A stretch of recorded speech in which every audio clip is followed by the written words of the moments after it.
Did you know that the most successful entrepreneurs are not the smartest, hardest working, or the luckiest people? They do, however, have a positive and healthy relationship with money. Hi, my name is Nan and I'm the content creator behind Mompreneur Life. This is where I share my opinions about lifestyle products, talk about making money online, and vlog about life as a mommy entrepreneur. This is my very first video in the Finance Friday series, and the topic is about how to create a positive relationship with money. So if you're ready to welcome abundance, wealth, and opportunities into your life, then stick around. From a very young age, I've always envisioned myself with multiple streams of income and becoming successful on my own terms. But I never truly believed in myself because growing up as a poor immigrant, I developed this scarcity mindset and I lived with the fear of never having enough money. And that fear led me to walk a traditional path of going to college and getting a corporate job. And even though that gave me one very secure income stream, I was never truly happy with myself. And if you're here, you probably feel the same. You're working a good job, you probably like your job, or at least the pay is good, and you probably really like the people you work with, but you're just not feeling that fulfilled. You just know that there's something more out there. Well, over 10 years ago, I actually did take a leap of faith. That was after the birth of our daughter, and I attempted to be an internet entrepreneur and create different income streams online. I worked very hard, I created tractions quickly, and I actually had a lot of opportunities coming to my business. But still, I was running around with this scarcity mindset, and I was constantly thinking, oh, what if these opportunities dry up? Or what if the business fails? Now, you've probably heard of the phrase, what you think about, you become. And because I constantly thought about failing, I began to lose motivation, to lose faith in myself, and soon opportunities did dry up and the business failed. So basically, I became what I feared. And after that, that was 5 years ago, I went back to a corporate job. I was actually doing well. I was complacent, the project was challenging, my team was great, but still, I just wasn't myself, it just wasn't me. And the entire time, in the back of my mind, I still wanted to be an internet entrepreneur. So I decided to study how other successful entrepreneurs did it. What I found was that successful entrepreneurs, well, they're not too different from you and me. For one, we're all human beings. We are all highly capable in something and we all work hard.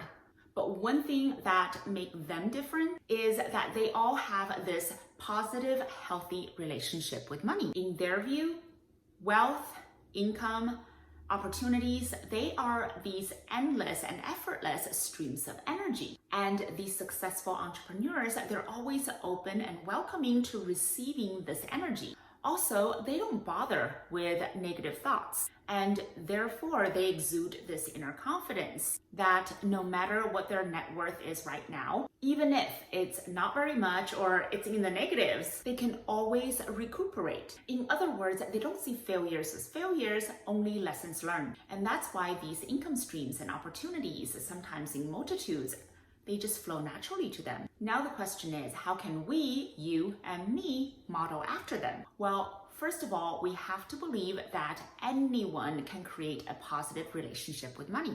But of course, you already know that. So then, what are the action items that we can do as daily habits to help us create this abundance mindset? Number one is to find our purpose. Each of us has a reason to welcome wealth. Now write yours down and post it somewhere you can see it every day. And it really helps to attach a good reason behind it. Now the reason doesn't have to be worldly. It doesn't have to be something like world peace, but it has to be something motivating to you. Mine is to create multiple income streams as a self-employed mompreneur so that our daughters know that there are non-traditional ways to become financially independent. It's a very simple reason, but it's motivating. Number two is write your worth. If your financial goal is nebulous, it's hard to create a relationship with it, let alone a positive one, because it just seems so unreal. To make it more real and concrete, write the dollar amount and post it where you can see it on a mirror or on your vision board, and make a daily habit of visiting it every day. Seeing is believing. So if you can see your wealth, it'll lead you in the right direction. And if you're aiming for multiple income streams, then write an amount for each one. Habit number 3 is to meditate, manifest, and visualize every morning. After waking up and as a part of your morning routine,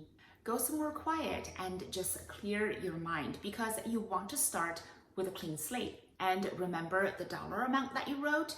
Well, think about that and manifest it. Visualize that you're logging into your bank account and what is showing in your account is that amount. And truly believe that it's real. Yes, there's some bad rap about manifesting lately. People say that it doesn't work, it's all a hoax. Well, yeah, of course it doesn't work if manifesting is all that you do. Of course, you have to work hard for your money. But you see, this is the very beginning of the day. This is a part of your morning routine. And what you're trying to do is putting positive thoughts in your brain and let those thoughts and your goals motivate your actions for the rest of the day. Albert Einstein once said, "Whatever you imagine is real." And what you visualize in the morning becomes real from the actions that you take after. Habit number 4 is to conduct a daily retrospective. A daily retro is a way to look back and evaluate how you're doing on the progress towards your goals. It's an opportunity to reflect, but also an opportunity to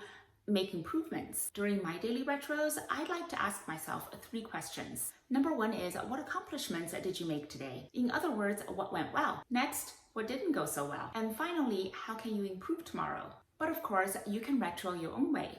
Just remember, it doesn't have to be complicated as long as you fail forward and fail fast and keep yourself accountable. Habit number 5 is to write a gratitude journal. So many people undermine the power of gratitude, but from personal experience, it is enlightening.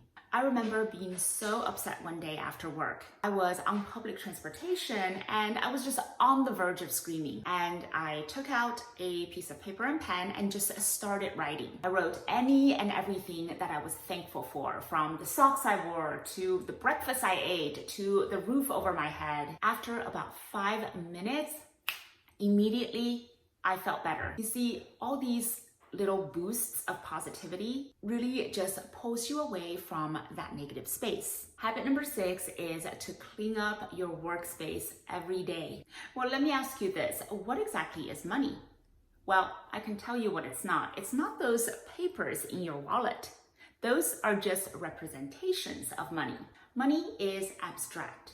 It's an idea, and a long time ago, it's someone's idea or someone's thought, and it carries with it that person's energy. So if you want money to flow into your life, you have to give it space to move. So at the end of each workday, clean up the desk, declutter, wipe it clean, and remove dust. If you want money to come your way, make sure that there's nothing stopping it. Last but not least, habit number 7, pay yourself first. And what I mean is savings. And of all the savings, the first priority is, of course, your retirement, as in a 401k, Roth IRA, investment property, whatever method you want, doesn't matter as long as you continue to contribute to it. Next, and this is a personal preference, is a rainy day fund, and preferably 12 months of your entire household expenses, just in case you lose your current income. And this includes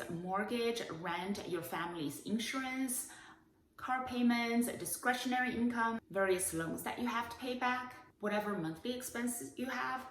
Take it times 12, and that will be your savings goal. And when that's done, then start thinking about investing, like dividend stocks or real estate, or yourself as in education. Remember, money is energy.